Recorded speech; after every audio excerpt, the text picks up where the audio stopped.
Good evening. Welcome to Soft Tip Central UK and Soft Tip Central USA. Tonight I'm going to be interviewing Chris, the Great White Shark White, and we're going to talk to him about soft tip, steel tip, and how he found the game, what he loves about the game, and all the different bits and pieces that you'd kind of want to hear from a seasoned professional in the American game. So, evening, Chris. How are you? I'm doing good, thanks. Thanks for having me on the show. Yeah, no problem at all. Absolutely lovely to have you on here, and thank you for joining us. I know it's halfway through your working day over there in America, but yeah, we're just getting ready for bed over here. Cheers. Yeah, no worries. Thanks. So I'm going to ask you a few questions. Obviously, I'm going to start because a member of our channel, our tournament director, Dave, he reviewed your shot signature series darts a little while ago on the channel. So I just want to ask you a few questions about that and what sort of made you choose shot? What made you go to those guys? Was it a quite a mutual thing that you wanted to work with them?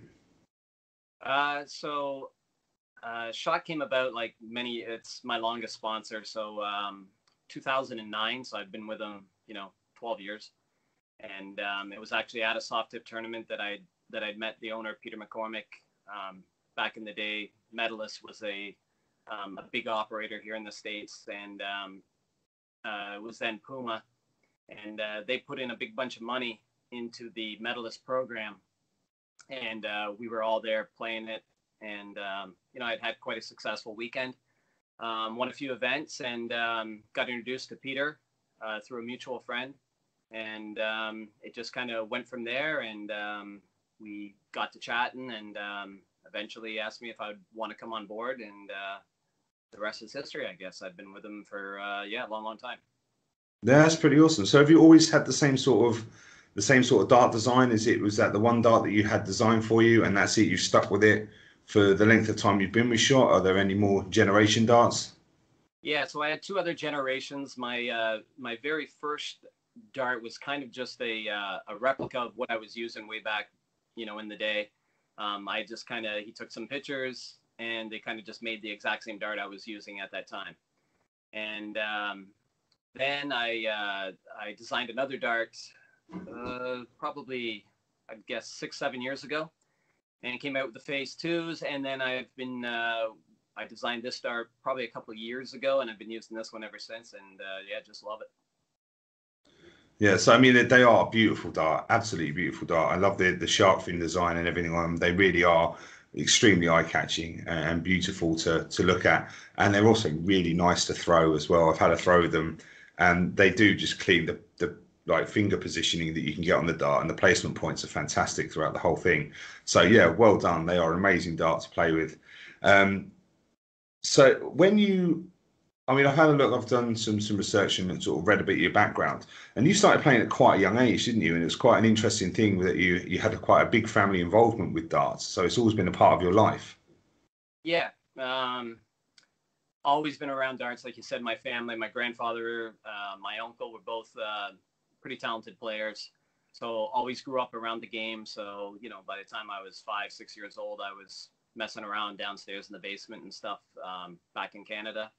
And joined a youth league very early on. My mother ran a youth league back in Canada, so I was playing youth darts from the time I was 10, and then kind of started traveling, Canada and North America. As soon as I could drive, I was driving to the tournaments just across the border in the States, and been playing tournament darts probably since I was 14-15 years old, I would say. So it's sort of would you say it was a natural talent, or was it something that you've crafted over time? Because I read somewhere that you said that basically you didn't become the player you are today until you hit your 30s, and it took a lot of practice, a lot of hard work and dedication. And that darts isn't really a game of raw talent. It takes effort to become a great player. Yeah, I think you need some natural talent. You got to have the basics. Hand-eye, follow through, all that kind of stuff. But once you do have all that, I really do believe it comes down to just hard work and being able to handle the pressure, which, we all cope with, obviously, over time. And, once I moved down here to the States, early 30s, I kind of started having more success, winning some tournaments, and, winning breeds winning. And once I won a few and I started winning more, and was kind of dominating the West Coast out here. And I hadn't really played much soft tip, actually. A couple buddies of mine were playing, and those guys were doing very well in the leagues and stuff like that, and in the medalist league that I was talking about. And they were winning quite a bit of money, and I was like, I should get into this game for sure. And I had never touched a soft tip dart, being from Canada. And I just started throwing some soft tip through the league and really enjoyed it, and been playing the soft tip ever since probably 2007-ish, I would say. And that's kind of how that all involved. Yeah, I mean, at soft tip, I just find the community of soft tip darts is just brilliant. The fact that I can switch on a board and play somebody in America, and then 10 seconds later be playing somebody in New Zealand, it's just phenomenal how open it is and how open source it is in comparison to steel tip. I mean, steel tip, I've only ever played like local league, and I had sort of half a season playing Super League. But it's just a very, very closed thing. Your league is your league. And unless you're really good at steel tip, you don't really travel a lot with the game. But soft tip, for me, is just a completely different animal. And it just is so much more open source. You can access a lot more people, a lot more advice from other people. How did you find the transition between steel tip and soft tip? Because it is a completely different game. Yeah, early days, it was super easy for me. I picked it up, and I went over to the soft tip, and I just thought, wow, this is, so easy. The targets were so much bigger, and I've been playing steel for so long. And the transition was, the longer distance didn't bother me at all. And I was like, wow, this is a piece of cake. And then as I played more, I gradually realized that the more you start thinking about it, and everybody's hitting those big targets, and you overanalyze stuff, and I thought, I was really going to dominate. And yeah, I had a bunch of great results and early on, and I've still had some good results over the years. But I've actually found that the soft tip game, as far as winning those big tournaments, is harder than winning the steel tip tournaments, just because the targets are bigger, and everybody can hit them, and you mentally have to really stay in the game.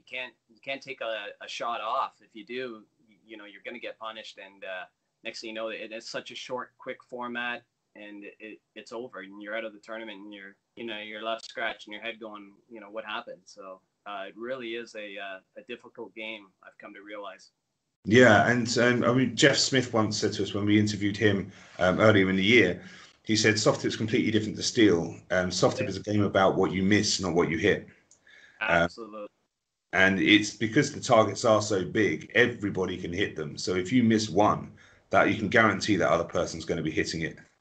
So yeah, you've got to be so sharp and switched on. I mean, I play League over here with the Nexus.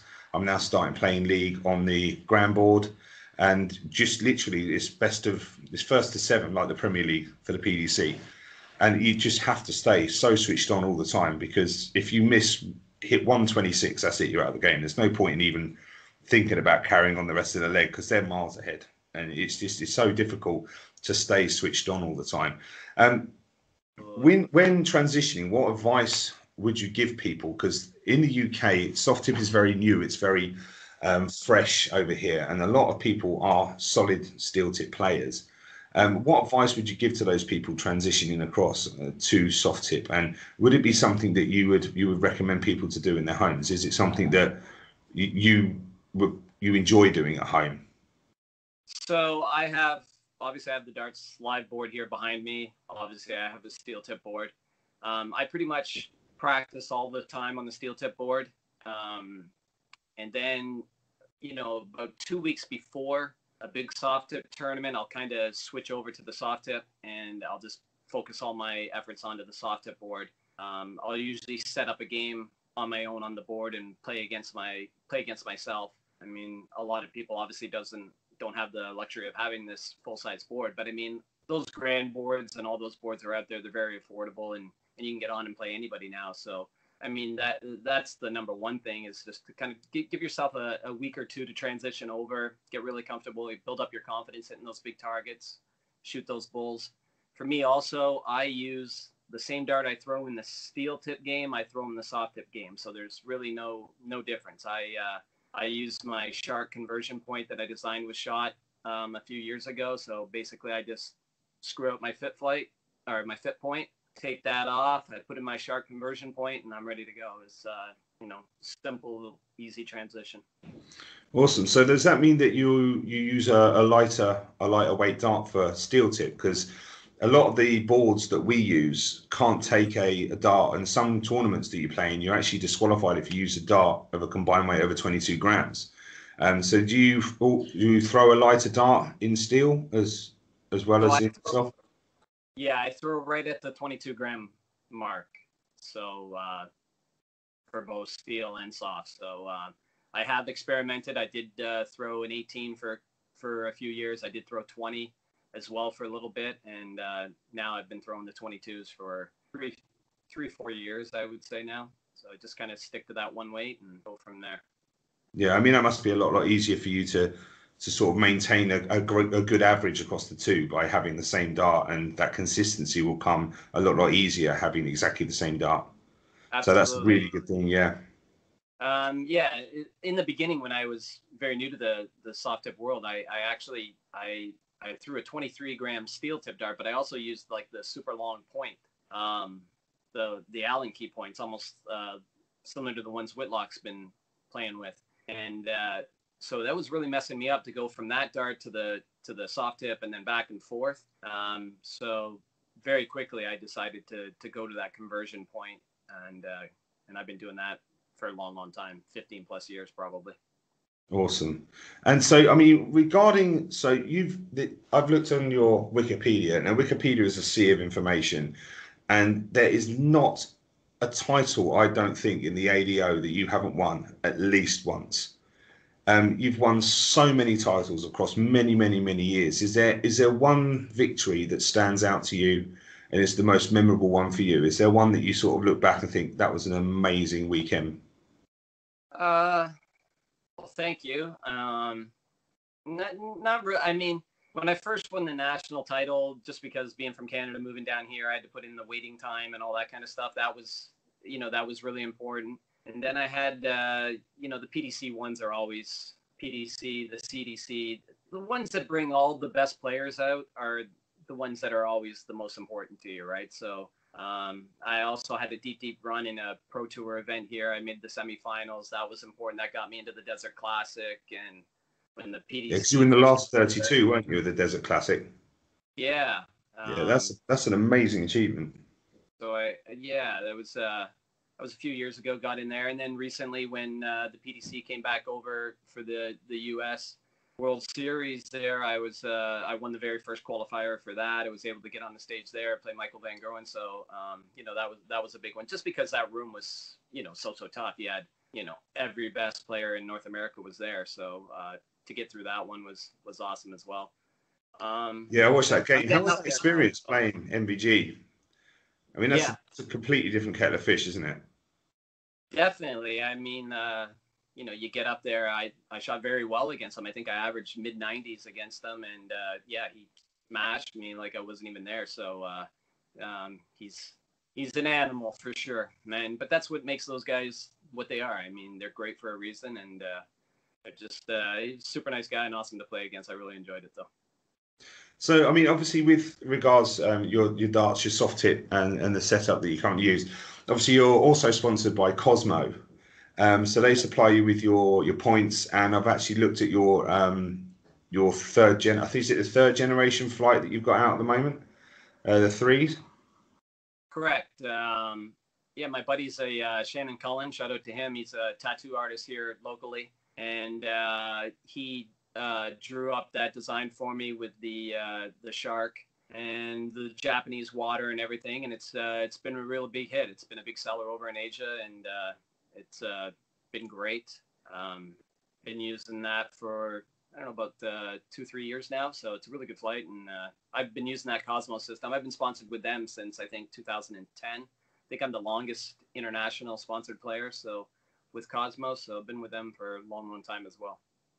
They're a phenomenal brand. I mean, Cosmo, a brand that I'd love to be able to have the pleasure of reviewing one day, but their equipment is just so expensive, and it is the top notch that you can get.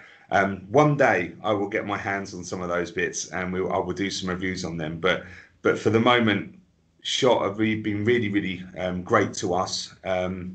And obviously, moving forward, we're reviewing all of their new releases, and we're the only guys that review their soft tip stuff. Moving forward with sort of like the CDC, and I see you were ranked first in was it the online league that you were playing a little while ago? Did you finish top in that one? I believe I ended up second overall. Lost to Darren in the semifinals. Yeah, I saw he was third, I think, at the time, and then he sort of jumped up a little bit. I didn't know if you just pipped him to the post. Yeah, no, I beat him in the league table, and then he came back and got me in the playoffs. He shot very well though.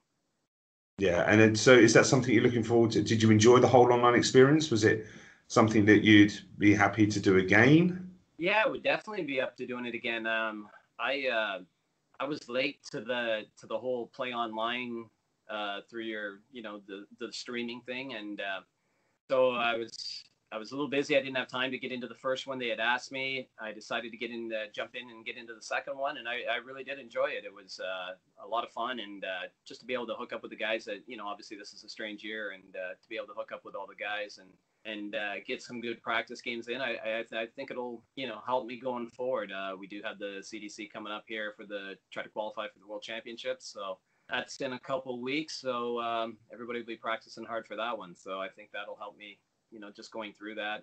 So can't hurt. And how is your preparation going for that? And how are you sort of faring your chances going into that? Because that's going to be a huge thing to be able to come over to the UK and play in the Worlds again. Yeah, I've been close on qualifying for that so many times. I've lost out in the semifinal stage and over the years. Practice is going good. I'm putting in at least a couple hours a day. I got a couple practice partners set up that I play with daily, and so I mean, I'm not the only guy that's going to be going in practicing hard. So it's over 4 events, so we'll have a few cracks at it, but I'm playing well, looking forward to it. So hopefully, if you can get some luck going on your side, maybe I'll break through. We'll see. Yeah, I really hope you do, because it'd be amazing to see you on the big stage up at the Ali Pali. I mean, Darren had a bit of a run last year. Yeah. Got through a one round, I think. But I've been looking at your record and your performances, and there's no way. It's an absolute justice that you haven't been there, because your dart playing is just so natural, so fluent, and it's just really nice to watch. And yeah, I really do hope that you come through and that you get to Ali Pali. And when you're there, who do you hope to meet? Who do you hope to come up against?